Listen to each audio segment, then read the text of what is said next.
فأنا ناصح لإخواني بالصدع بالحق تبيض وجوههم. السكوت في مسألة الحزبية يضرها، فاصدع بما تؤمر وأعرض عن المشركين. سلامي على دماج ورجالها والشيخ يحيى ودار العلم يا سعد بانيها. بسم الله الرحمن الرحيم. الحمد لله حمدا كثيرا طيبا مباركا فيه كما يحب ربنا ويرضاه.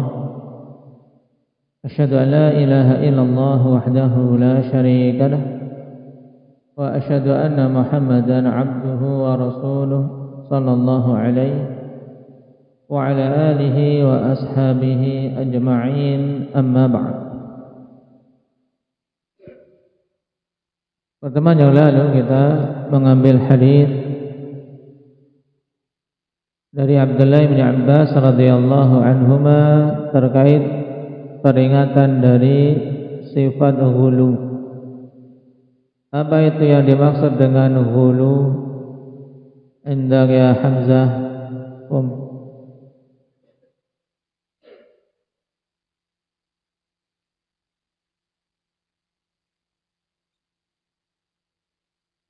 Melampaui batasan, mujawazatul had. Baik. Melampaui batasan dari yang disyariatkan. Ini adalah ghulu yang menjadi sebab celakanya umat-umat sebelum kita. Baik. Artikan hadisnya.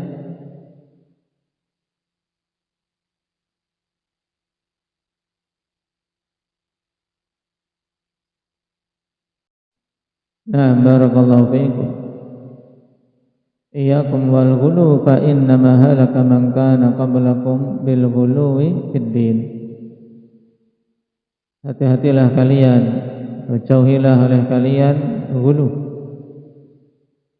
Sebab sesungguhnya hanyalah binasa orang-orang sebelum kalian itu disebabkan karena ghulu di dalam agama. Melampaui batas di dalam beragama. Dan ghulu meliputi banyak hal. Telah kita sebutkan kemarin. Apa saja itu? Indak ya Abdurrahman Aceh. Baik. Ghulu dalam i'tiqad, pada keyakinan yang ghulu melampaui batas. Seperti keyakinan musyabbihah, mereka ghulu dalam menetapkan sifat sampai melampaui batas sehingga mereka menetapkan sifat Allah itu seperti sifat makhluk. Ini ghulu dalam aqidah. Demikian pula ghulu dalam perkataan,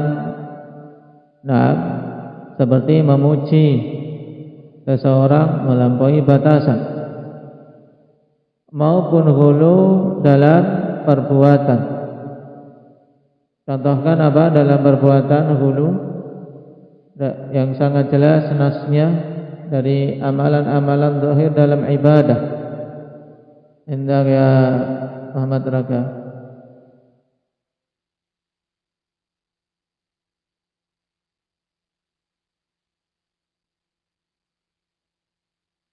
Ghulu terhadap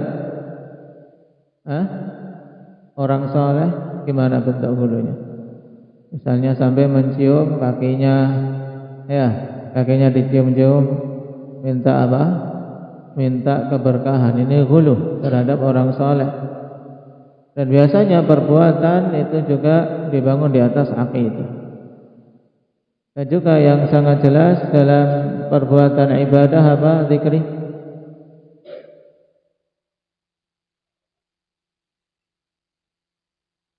Melempar jumrah dengan batu yang besar, ghulu. Nah, juga apa Muhammad aja. Nah, wudu dengan hitungan yang lebih dari 3 kali, ini juga ghulu. Baik. Kenapa? Karena melebihi batasan yang syar'i. Apa saja yang melebihi batasan syar'i maka itu ghulu. Nah, karena Islam itu adil, pertengahan. Baik, ketika melebihi batasan itu dilarang, dan ketika berkurang-kurang itu juga dilarang. Sekarang kita masuk pada bab berikutnya. Qala al-mu'allif waffaqahu Allah taala, babut tahdhiri minal bid'ah. Bab peringatan dari kebid'ahan. Dan al-bid'ah bentuk jamak dari bid'atun.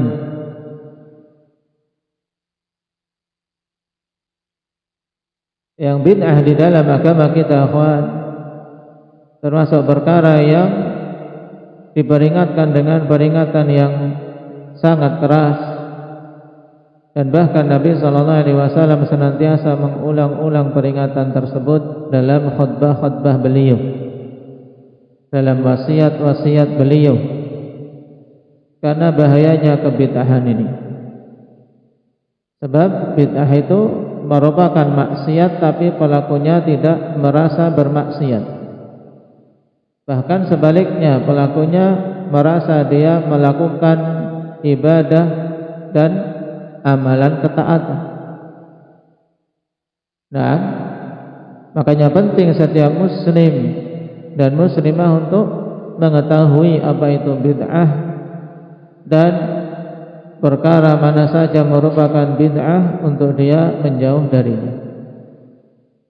Sebagaimana peringatan Rasulullah SAW dalam hadis kita ini.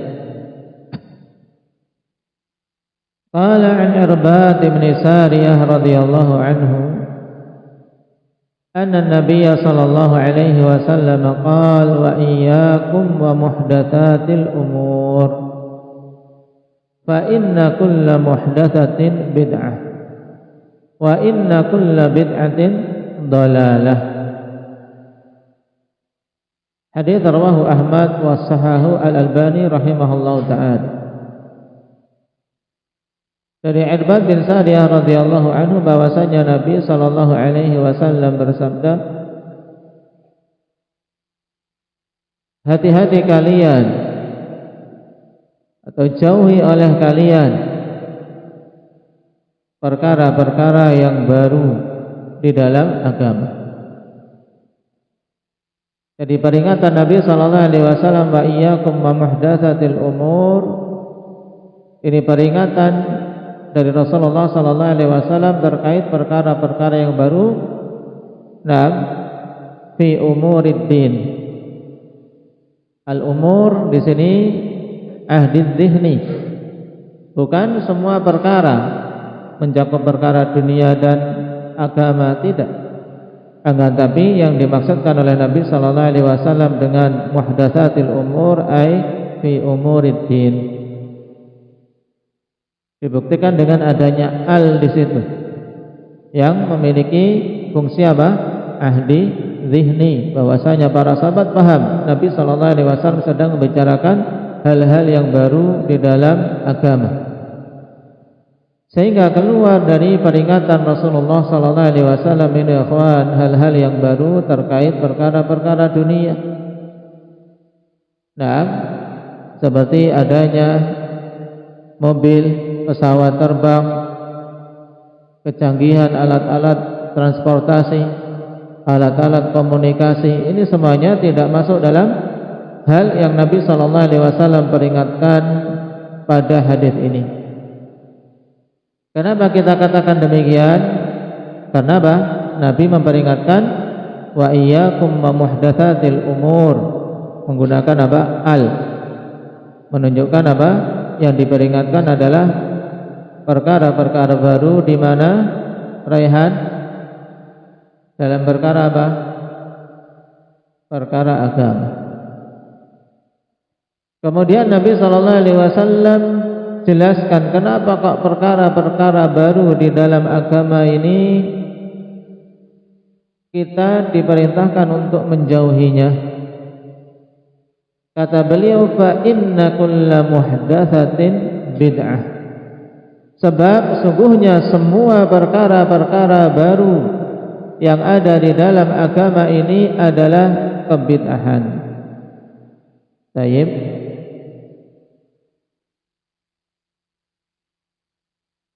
Terus kenapa kalau bid'ah? Kata Nabi sallallahu alaihi wasallam setelahnya, wa inna kulla bid'atin dhalalah, dan sungguhnya semua kebid'ahan itu adalah sesat hukumnya.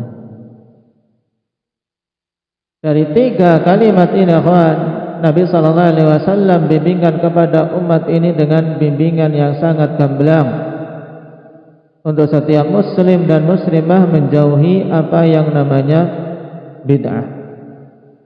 Dan beliau juga gambarkan hakikat bid'ah itu apa, yaitu muhdatsatul umur.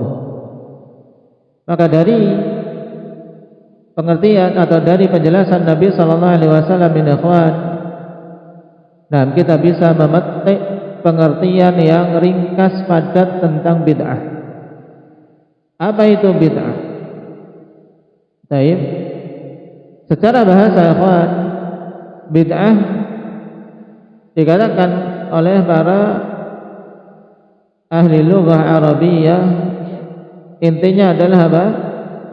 Bahwasanya bid'ah itu asy-syai' al-mukhtara' ala ghairi mithalin sabiq. Asy-syai' al-mukhtara' ala ghairi mithalin sabiq, yaitu sesuatu yang dimunculkan tanpa ada contoh sebelumnya. Ini namanya apa? Bid'ah. Secara bahasa, sesuatu yang dimunculkan yang tidak ada contohnya sama sekali sebelum itu. Baik.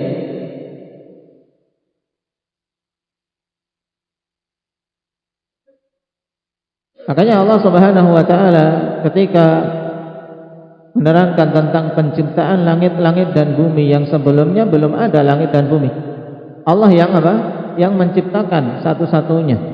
Allah katakan apa? Badi'us samawati wal ardh.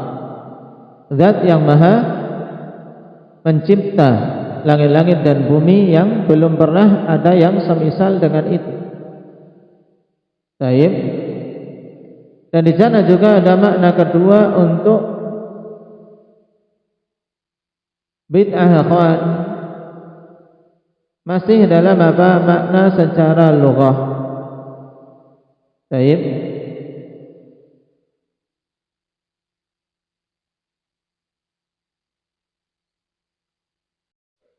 Yaitu bermakna at-ta'ab. Bermakna at-ta'ab wal kalal, yaitu bermakna capek. Ini secara bahasa. Makanya terkadang dalam sebagian hadis kita mendapati apa? Istilah apa? Ubdi'atil ibil. Nah, unta itu berbuat bid'ah.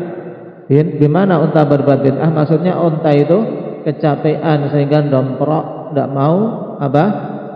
Tidak mau jalan. Baik. Berarti ya kawan, untuk makna bid'ah yang kedua ini kaitannya dengan pengertian bid'ah secara istilah, nah, tidak terlalu dekat. Baik. Makna yang dekat untuk makna bid'ah secara istilah adalah makna yang pertama, yaitu sesuatu yang diada-adakan yang belum pernah ada contoh sebelumnya. Baik. Adapun makna secara istilah, dan ini yang lebih penting bagi kita, Nabi sallallahu alaihi wasallam telah ungkapkan dalam peringatannya, wa iyyakum wa muhdatsatil umur fa inna kulla muhdatsatin bid'ah. Dari sini kita bisa mengambil pengertian sebagaimana disebutkan ulama, bahwasanya bid'ah kullu ma uhditsa fid din min ghairi dalil. Kullu ma uhditsa fid din min ghairi dalil. Semua perkara yang diada-adakan di dalam agama tanpa dalil. Ini pengertian mudah dari bid'ah. Dan di sana ada pengertian yang lebih mendalam lagi. Nah, yang disebutkan oleh Imam Asy-Syatibi rahimahullah taala tentang hakikat bid'ah, ikhwan, sehingga dengannya seorang bisa mengenali kebid'ahan dengan lebih gamblang.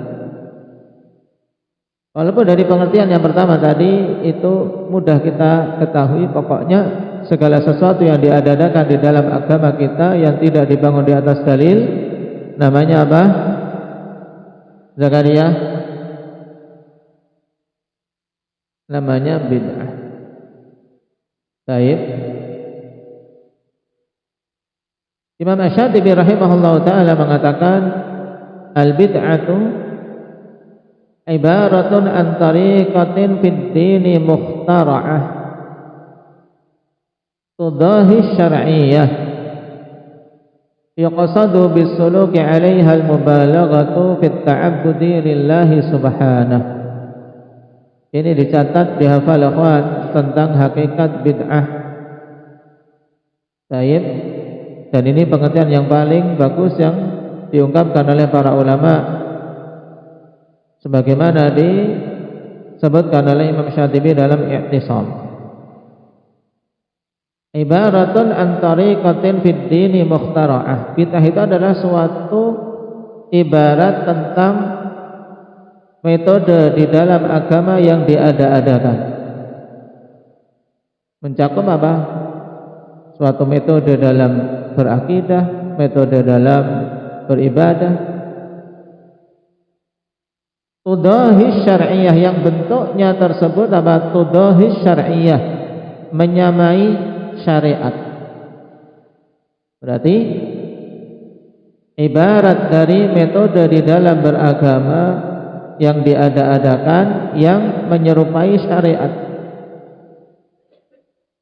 Yuqsadu bisuluki 'alaiha al-mubalaghatu fit ta'abbudi lillahi subhanahu, yang dimaksudkan dengan menempuh metode tersebut untuk bersungguh-sungguh di dalam beribadah kepada Allah Subhanahu wa taala. Jadi niatannya untuk ibadah, niatannya untuk serius lebih dalam beribadah kepada Allah Subhanahu wa taala.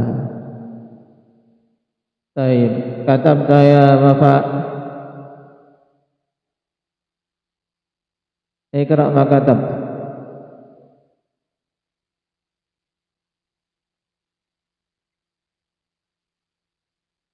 Bis-suluki 'alaiha, yuqsadu bis-suluki 'alaiha al-mubalaghatu fit ta'abbudi lillahi subhanahu.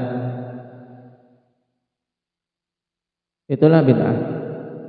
Dari sini kita ketahui, nah, jelas suatu apa? Bid'ah itu metode yang diadakan di dalam agama. Tudahi syariah, yang menyerupai syariat. Kemudian maksud pelakunya apa? Yuqsadu bis-suluki 'alaiha al-mubalaghah fit ta'abbudi lillahi subhanahu. Dimaksudkan dengan menempuh metode tersebut untuk apa? Berlebih-lebihan, bersungguh-sungguh di dalam beribadah kepada Allah Subhanahu wa taala. Baik. Tudahi syar'iyah, menyamai syariat ini ikhwan, bentuknya apa? Sesuatu dikatakan menyamai syariat, kenapa? Karena dia menetapinya, dia jaga, dia lakukan berulang-ulang. Contoh misalnya, seseorang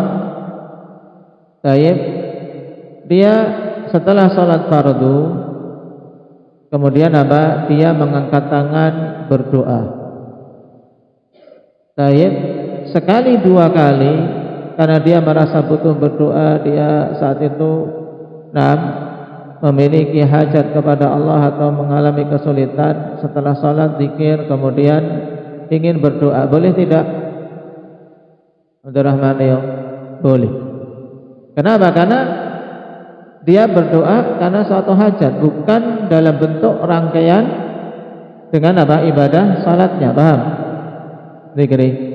Tapi ketika dia jadikan doa itu sebagai sesuatu yang senantiasa dia lakukan, kalau tidak melakukan doa, mengangkat kedua tangan setelah sholat, dia merasa kurang. Bahkan terkadang lebih mending meninggalkan zikirnya daripada meninggalkan doanya. Taib.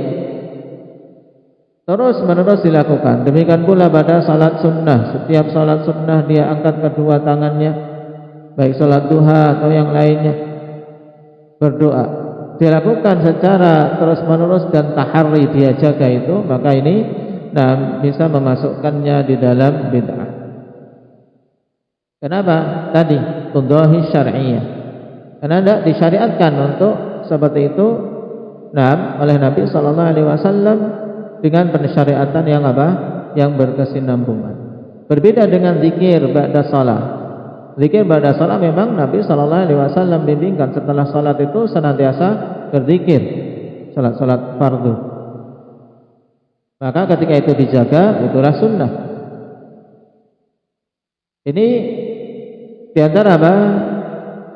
Hal yang menggambarkan kita tentang makna tudhahi syar'iyyah. Nah, seperti misalnya juga gambaran mudahnya, kawan. Baik, seorang mau manjat pohon. Kemudian dia pas manjat pohon ingat baca bismillahirrahmanirrahim, kemudian minta perlindungan kepada Allah. A'udzubillahi minasyaitonirrajim. Ingat zikir itu. Ingat zikir la ilaha haula wala quwata illa billah. Tapi dia baca sebagai bentuk zikir-zikir mutlak, minta perlindungan pada Allah, isti'anah billah. Tidak dikaitkan dengan apa? Dengan manjat pohonnya. Karena dia intinya mau melakukan sesuatu yang dia khawatir tidak bisa. Karena baru pertama kali dia mau manjat pohon, khawatir jatuh. Tapi kemudian kedua, ketiga, keempat, karena ini sekali, alhamdulillah lancar ini naik, tidak jatuh. Nah, ini dianggap setelah itu dia jadikan zikir khusus untuk manjat pohon. Nah, berdasarkan pengalaman saya manjat pohon kalau baca bismillah, a'udzubillah, terus la haula wala quwata illa billah, tidak akan jatuh. Akhirnya jadi dijadikan zikir sebelum manjat pohon. Jadinya apa? Bid'ah. Paham? Kenapa? Karena Nabi sallallahu alaihi wasallam tidak mengajarkan seperti itu. Baik. Tapi kalau sekedar seorang karena ingin melakukan suatu hal kemudian berzikir pada Allah tapi tidak dikaitkan sebagai sesuatu yang menyerupai syariat, menyerupai pensyariatan dari Nabi sallallahu alaihi wasallam ataupun dari Allah Subhanahu wa taala, di mana kemudian dilakukan berkesinambungan terus-menerus. Sekali, dua kali seorang membaca sesuatu, memohon perlindungan kepada Allah ketika melakukan hal tadi, tidak masalah. Tidak dikatakan melakukan bid'ah. Baik. Nah, ini penting untuk dipahami. Kemudian Nabi sallallahu alaihi wasallam katakan tentang hukum bid'ah, fa inna kulla bid'atin dhalalah. Dan sungguhnya semua kebid'ahan itu sesat. Dan hukum ini hukum yang jelas, tegas, ikhwan, bahwasanya kullu bid'atin dhalalah. Semua kebid'ahan itu adalah kesesatan.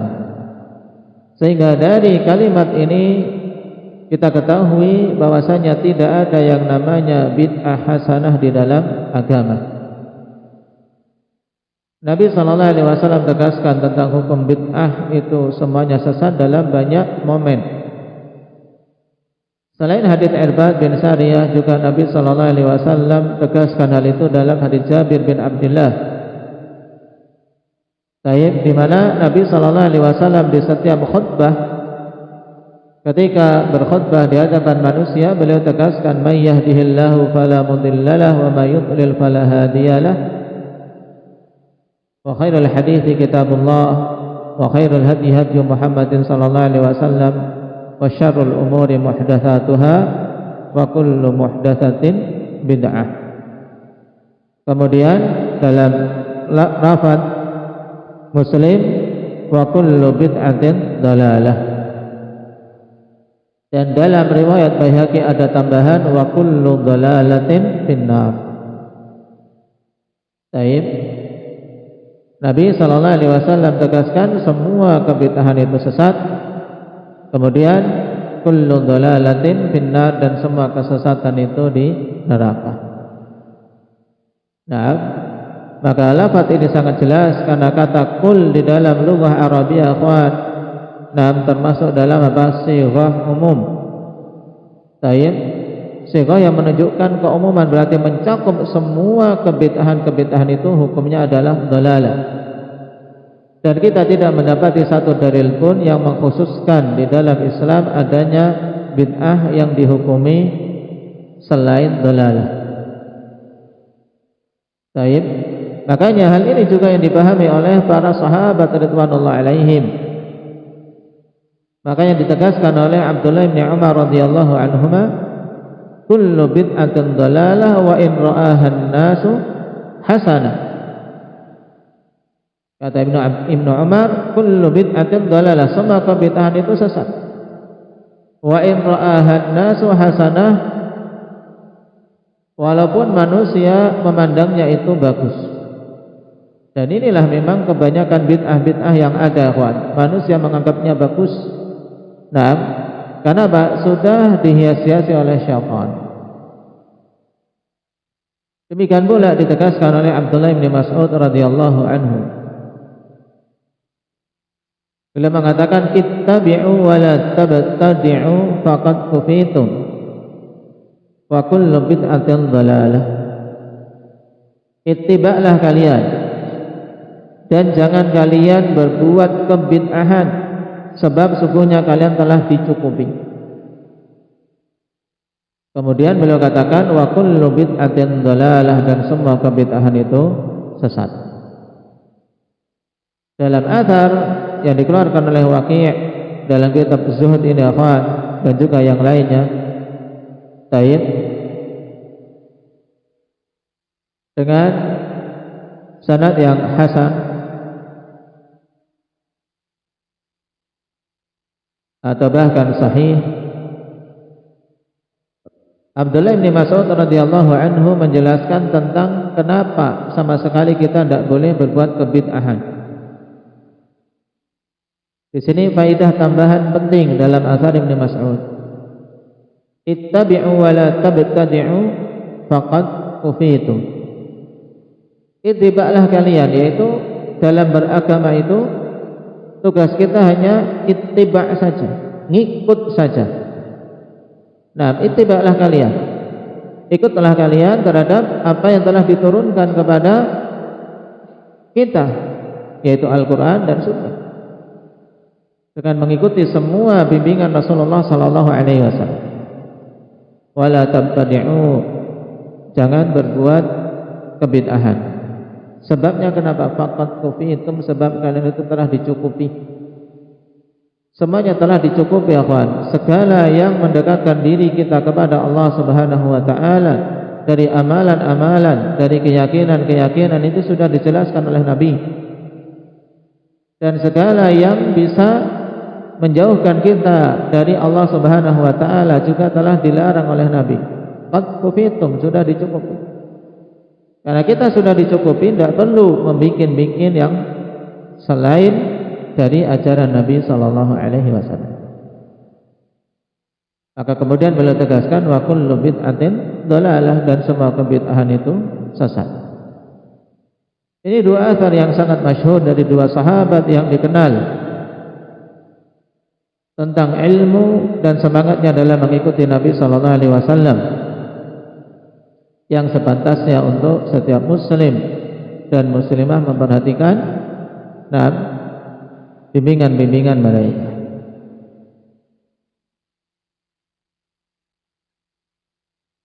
Dan bid'ah memiliki efek buruk yang luar biasa besarnya di dalam agama kita. Selain Nabi sallallahu alaihi wasallam mengatakan di sini bahwasanya dampak kebid'ahan apa? Al-wuqu' fid dhalal. Ini hadis jelas, wa inna kulla bid'atin dhalal. Berarti dampak dari kebid'ahan yang pertama apa? Seorang melakukan kebid'ahan terjatuh dalam kesesatan. Baik. Dampak yang lain, akhwan, bahwasanya kapan saja bid'ah dilakukan akan tercabut sunnah yang semisal. Sebagaimana athar yang sangat bagus dari Hasan ibn Atiyah, seorang tabi'in, dikeluarkan oleh Imam Ad-Darimi dengan sanad yang sahih. Mabtada'a qaumun bid'atan fi dinihim illa nuzi'a min sunnatihim mithluha. Saya ulangi, mabtada'a qaumun bid'atan fi dinihim, tidaklah suatu kaum mengada-adakan kebid'ahan di dalam agama mereka, illa nuzi'a min sunnatihim mithluha, kecuali akan dicabut dari sunnah-sunnah mereka itu yang semisal dengannya. Baik, berarti dari sini kita ketahui dampak buruk dari kebid'ahan apa? Bid'ah itu mematikan sunnah. Bid'ah mematikan sunnah. Nah, dan betapa banyak memang ikhwan sunnah-sunnah dimatikan ketika apa? Ketika bid'ah-bid'ah beredar luas di tengah manusia.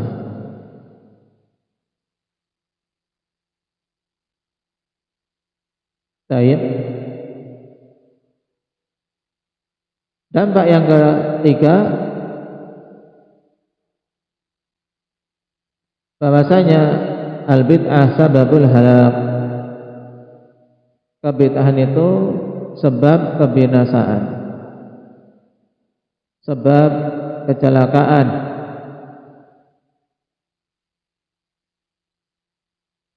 Sebagaimana Nabi SAW katakan tentang orang yang futur ke arah selain sunnah. Likulli amalin syirrah wa likulli syirratin fatrah, faman kanat fatratuhu ila sunnati faqad ihtada, faman kana fatratuhu ila ghairi dzalik faqad halak. Yang masa futurnya kepada sunnah Nabi tetap diarahkan pada sunnah Nabi, dia akan mendapatkan petunjuk. Tapi kalau ketika masa futurnya dia mengarah kepada selain sunnah Nabi, maka akan binasa. Dan selain sunnah Rasulullah adalah bid'ah. Nah,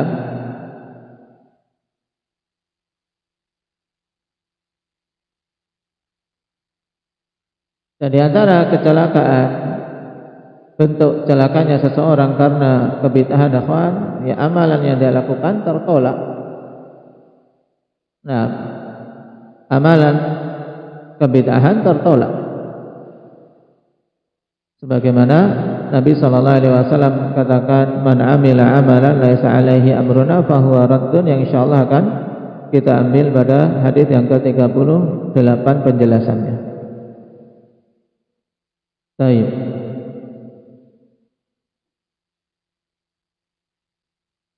Ini sekilas tentang 3 dampak utama dari kebid'ahan. Baik. Terjatuh dalam kesesatan, tercabut atau matinya sunnah, kemudian apa? Terjatuh dalam kecelakaan. Di antara bentuk kecelakaannya juga yang penting diingat adalah apa? Bahwasanya pelaku bid'ah terhalangi dari taubat, jadi celaka. Pelaku bid'ah terhalangi dari taubat. Sebagaimana Rasulullah SAW telah tegaskan, innallaha hajaba taubatan an kulli sahibi bid'atin hatta yada'a bid'atah. Sesungguhnya Allah Subhanahu wa taala menutup taubat dari setiap pelaku kebid'ahan sampai dia meninggalkan kebid'ahannya. Maksudnya ditutupnya taubat dari pelaku bid'ah yaitu dengan tidak diberi taufik. Pelaku bid'ah tidak mendapatkan taufik untuk bertaubat. Nasallallahu al-afiyata wassalam. Baik.